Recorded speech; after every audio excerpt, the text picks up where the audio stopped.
Now, shifting our focus to Rajasthan, where the political drama doesn't seem to be ending anytime soon. In fact, after a day long of Dharna being held by the Congress MLAs outside the Raj Bhavan, the governor of the state has now shot back at Rajasthan Chief Minister, essentially saying that if MLAs sit on Dharna outside Raj Bhavan, then that is a major security concern. In fact, the Rajasthan cabinet held a meeting last night as well to discuss 6 points raised by the Governor Kalraj Mishra in a letter that he had directed to the Chief Minister. And the discussions were in fact held over the points given by the Governor with regard to calling a special assembly session. Remember, that is of course the main demand which had been made by Chief Minister Ashok Gehlot as he was protesting outside the Governor's house yesterday along with his MLAs.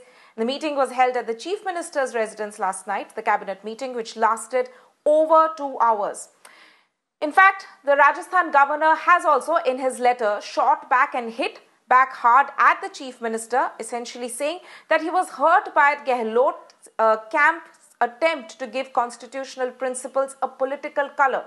These are the words of the governor, where he says that the protest at the Raj Bhavan was in fact in a way it was something that he thought was a major security concern, because if the state government can't protect the governor, what about law and order?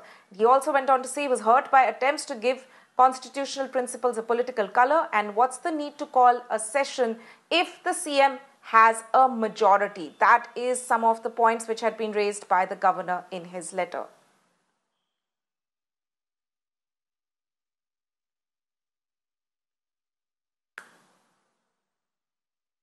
Meanwhile, senior Congress leader Kapil Sibal spoke to Mirror Now's editor Tanvi Shukla last evening, where he said that CM Gehlot's protest at the governor's house was a valid protest. It's a known form of protest which several political leaders have taken or adopted in the past.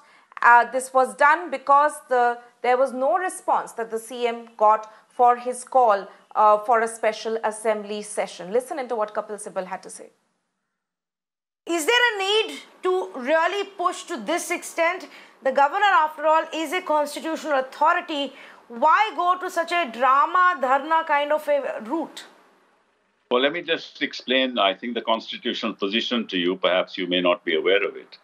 Way back, when in Nabam Tuki's case, which is a constitutional bench judgment of the Supreme Court and other judgments of the Supreme Court earlier to that, the governor has no discretion in refusing to call a session. He is a constitutional authority who acts on the aid and advice of the Council of Ministers, except for 3 exceptions, which don't apply in the case of calling a session. So when the cabinet yesterday informed the governor through a communication that a session be called on Monday, we are now on Friday, and he has not responded. Now, that's very unusual, because the governor has to respond and he has to call a session because he has no discretion in the matter. Therefore, I think the legislators went to the governor's house and protested. Now, this form of protest is known as far as India is concerned. When the British Raj, and these fellows are acting like the British Raj, when they did not act in accordance with law, people protested. Gandhiji protested. Our Congress leaders protested. The nation protested. Dharnas were held, and people went on fasts unto death. So this is not unusual.